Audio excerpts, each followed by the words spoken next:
Hi, everybody. I'm Dr. Polly Watson. Thanks so much for joining us. Today, I have the pleasure of being with Dr. Elizabeth Cox.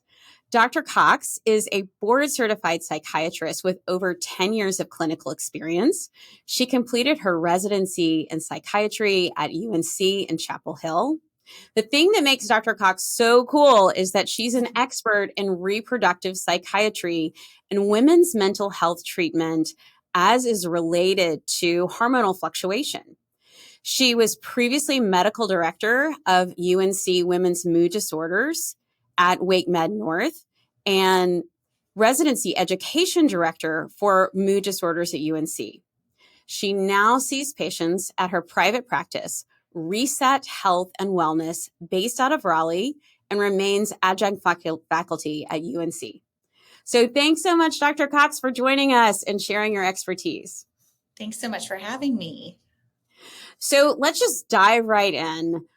Can you talk a little bit about why hormonal change affects our mood? You know, maybe when we start getting our period, we notice this. We might notice this around birth or nursing, the postpartum period. We might notice it around menopause transition. So what is it about hormonal change that really affects our mood? So the concept here is that we think that different women's brains have different sensitivities to changes in hormones. So it's not so much about absolute levels of hormones that we think are the issue, but the actual fluctuations and changes. Lots of times I'll have patients come in and say, I need to get my hormones checked, and they're causing problems. And certainly there's different indications, as you're very well aware of, where if periods are irregular or someone is going through perimenopause and different situations where we'd want to check hormones by a specialist and someone that knows when and how and what time of cycle and all of those things, not just randomly checking them. But otherwise, the mood symptoms themselves do not seem to be related to absolute levels, but these fluctuations. And so increasing, decreasing levels, and those can cause symptoms around your period. If you've got premenstrual dysphoric disorder, really severe PMS, sometimes that happens when someone's young with their first periods, but other times that can present later in your reproductive years after you've had children. So when you have that kind of sensitivity, you can have symptoms around pregnancy, postpartum, and then certainly those patients are also at higher risk for having symptoms around perimenopause. But it's this change in levels that seems to cause sensitivities. And then there's lots of different underlying research looking at the why and looking at different genetic predispositions and things of that sort. And there seems to be different sensitivities with estrogen receptors and serotonin receptors and GABA receptors. So there's a lot of research here, but it all comes down to just some people's brains are more sensitive to the changes. Right. I love what you said about it's not an absolute value. It's about fluctuation and that we're all different. Right. Yeah. And we've all got different brains, and it's, normalizing that it's not about necessarily being strong or having great coping skills. There may be some different chemistry going on. So when we're thinking about the menopausal transition, talked about how some people's brains may have different estrogen receptors. I mean, we all have estrogen receptors on our brain, but there may be some variability. Are there certain populations of people we should really be looking out for when they're in this perimenopausal transition? Yeah, I mean, absolutely. I think some things are kind of obvious life stressors, right? If somebody's having a lot of stress, maybe they were going through financial stressors or work-related stress, family stress. If there's heightened stress in your life, then that is a more sensitive population. There's data showing that women with surgical menopause are a population that we need to be kind of working with more closely. And then just any woman that has had a pre-existing mental health condition. So you've struggled with depression in the past, you've struggled with anxiety or a mood disorder, PTSD, women that have a history of trauma or adverse childhood experiences, the ACEs, we call them. And then, like I was mentioning before, if you know you've had a history of hormonal sensitivity with your mood before. So you had some sensitivity with really severe PMS, or you had postpartum depression, then there is that increased risk. I've even treated and seen patients that had postpartum psychosis, and then it was just a one-time thing. They had never had psychotic symptoms before. It was this brief period following delivery. They were treated for a period of time and then got off of medications and were symptom free for many years. And then when they went through perimenopause, again, required treatment for a recurrent psychotic episode. So that to me shows that hormonal sensitivity is just a very real thing. And some people are more at risk than others. And it's not to scare people, but to empower them of what to look for. And if they're noticing things are off, that it's treatable and treatment is available. Right, right. And not to, if you know you're vulnerable, you might be a little bit more proactive about getting systems in place, getting some support in place, reaching out sooner. So I think it's really important to educate folks and let them know, hey, again, it wasn't your fault before, it is not your fault now, but it might be coming around the corner. So let's be prepared so we can optimize your experience of wellness faster. Yes, exactly. So let's kind of take that example a one step further. Let's say someone has a history of depression or postpartum mood disorders or postpartum depression. They're 47. They're coming into the kind of perimenopausal roller coaster is what I call it. They know they're at increased risk for mood changes. Is there anything that you would recommend for those women to say, okay, maybe it hasn't happened yet, but we're at increased risk for this? Is there anything preventatively they can do? It's a great question. I think the low-hanging fruit in general is lifestyle. And so these things can be hard, but I think so often as women, we're taking care of everybody else and we can tend to put other people above ourselves. But taking a step back and some of the most basic needs, your diet, your sleep, your movement. So, I've personally found it's helpful to have a dietitian or a nutritionist give some input of like, here's what you're eating throughout the day. And like, oh my gosh, you're not getting nearly enough protein at your meals. Here are a few tweaks to make. So maybe having a few sessions with a nutritionist or a dietitian. Are you sleeping enough? How many hours of sleep are you getting? Is it good quality sleep? What's your sleep hygiene like? Looking through different interventions there and making sure you're getting enough movement. We know that exercise can be beneficial. Too much caffeine can be detrimental, particularly if you have a hormonal sensitivity. Too much alcohol can be detrimental. So looking at what are we putting into our bodies? How are we moving? How's the day-to-day going? That can all be really helpful. I obviously am biased, but I recommend therapy to everyone. I think it can be so nice to be able to process relationships and stressors, changes when you're nearing that phase of life, like you're entering a new chapter and there's a lot to process there too. So adding in some therapy can be another wellness initiative to do.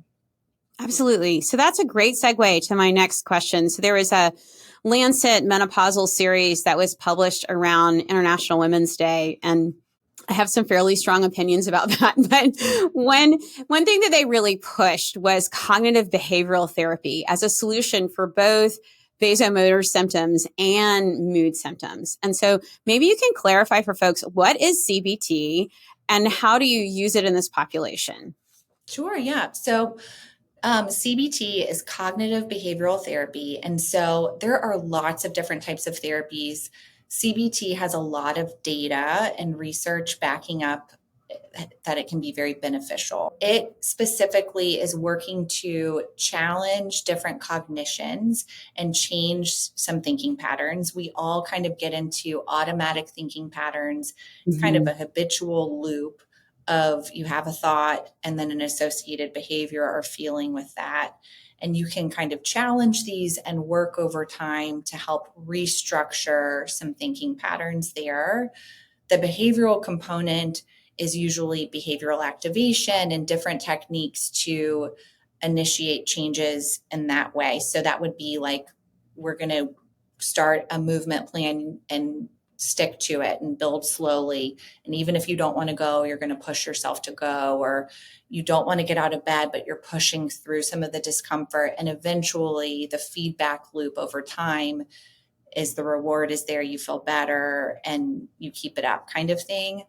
Mm-hmm. Those are a couple of examples of CBT. And I think what they were within the Lancet article with the vasomotor symptoms, it sounded like some of the data shows that women's perception of menopause and vasomotor symptoms and fear around a lot of this and shifting our thinking patterns about it. And I'm assuming then some of the behavioral components of coming up with some lifestyle modifications for someone was perhaps how this is being implemented in the studies that the article was reviewing.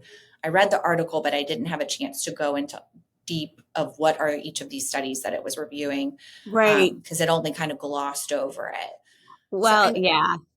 I think it's a great type of therapy. I use some of those techniques when I do therapy with patients, but I also there's lots of types of therapy, and Mhm. I'm not all CBT or all in.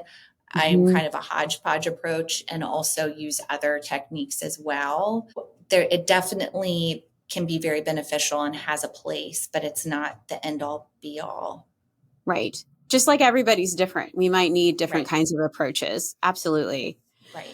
I feel like medicines are kind of a hot topic. And I love that you are a prescriber of medicines because I'm really interested in getting your thoughts on this. In the holistic medicine space, I feel like antidepressant medicines have gotten a bad rap. And I feel like I would like us to be able to have a more nuanced conversation about medication. In 20 years of practicing medicine, I've seen both sides of the coin. I've seen women come in and say, I finally got started on medication. And you know what? I wish I'd done it 5 years earlier. It was transformative. And then I've seen women that really felt like the medicines didn't work, or they struggled with side effects, or they struggled with discontinuation. I guess maybe the first thought is you also do some non medical things in your practice. So, what are some alternatives to medications that you use in your practice that you find helpful? We'll just start with that. Sure, yeah. So I love this question, and there's lots of layers. So I always recommend therapy, like I mentioned before. So either I will work with patients doing some therapeutic techniques, or I'll work with referring them to other therapists, and we'll kind of all work together. Different kind of therapeutic approaches. I've learned some breathing exercises over the years, and so I'll do breath work with patients. We will work through processing different experiences in their life and different relationships. There, in addition to CBT techniques, there's also another type of therapy called acceptance and commitment therapy that I really like. It's kind of the yin and the yang with the CBT. So CBT, you're trying to change thoughts. Acceptance and commitment, you're accepting the thoughts and kind of sitting with them and making space for them, and uses more mindfulness based practices. So I think therapy is so important. And like we've talked about earlier, the movement, the exercise. So kind of making sure someone overall, their health is where they want it to be, and kind of helping guide them with that, and helping connect them with other specialists. If we do think they're having perimenopause changes, connecting them with someone like you that can help guide them on that journey, because there's just all of these different pieces to the Mm-hmm. tapestry of your life, right? And what's going on in all of them. Then when it comes to pharmaceuticals or supplements, so I am pro certain supplements, but not all supplements. So as I'm sure you feel similarly. So the ones that have some data around premenstrual dysphoric disorder that could be also beneficial around perimenopause would be magnesium, vitamin B6, calcium, vitamin E. And it's not groundbreaking, really robust data, but it might be helpful, So sometimes I'll encourage someone to consider that. If we're looking at premenstrual dysphoric disorder, some women do really well with continuous dosing of birth control. Others, it makes them worse. So depending on their own history and story, then I would also encourage them to work with someone like you. I would not manage the hormones or the birth control, but that might be beneficial to add into our treatment plan. And similarly, perimenopause hormone replacement therapy, that doesn't seem to fully address the depressive symptoms, somewhat, but not fully. It's not going to, it's like there's the overlap of the concentric circles. There's the depressive symptoms, the perimenopause symptoms, and there's some overlap mostly with the physical piece, right? Less so with the emotional aspect. So if someone has really exhausted the therapeutic, the lifestyle, they're taking some of these other supplements and they're, working with other physicians on their medical needs, and they're still struggling, then we may consider pharmaceuticals in a different way. The other supplements that are out there, we don't know who's manufacturing these and what their goals are, often to make money. And I don't know if you're just going to end up peeing all of this out. Are you properly going to absorb this? Is it going to be beneficial? Who's studying how this is improving symptoms for people?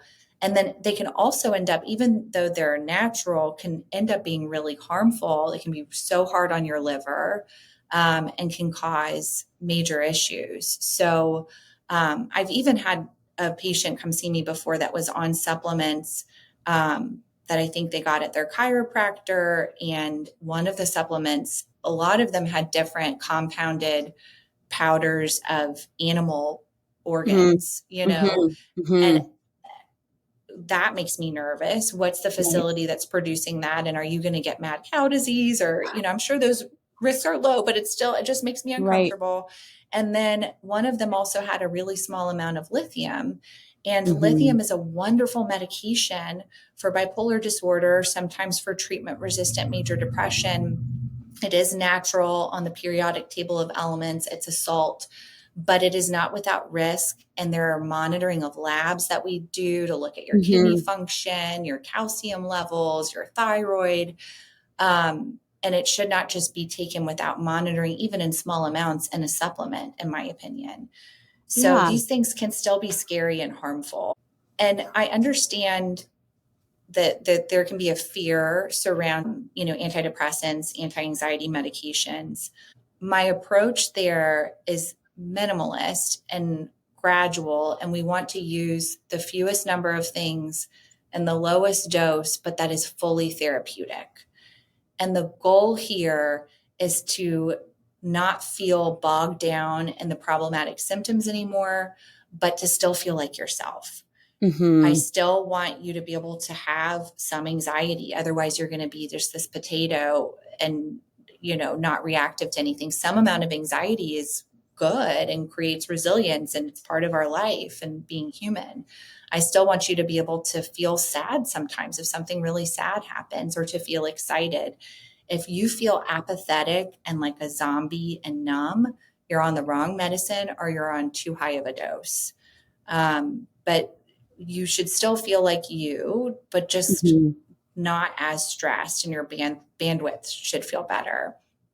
I love hearing that from you. That's so, I think that's a lot of people's concerns, that they're going to get really flat.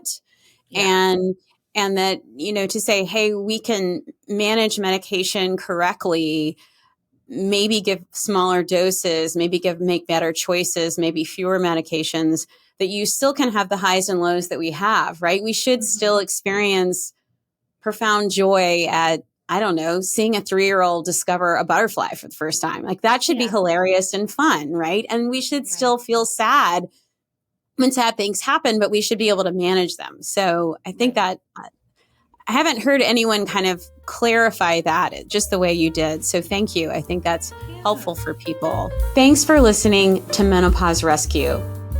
If you're looking for a menopause expert and live in North Carolina, take our free online class and see if we're a match for your needs. It's called Are We a Good Fit? And is a quick and easy way to learn more about our practice and what it has to offer.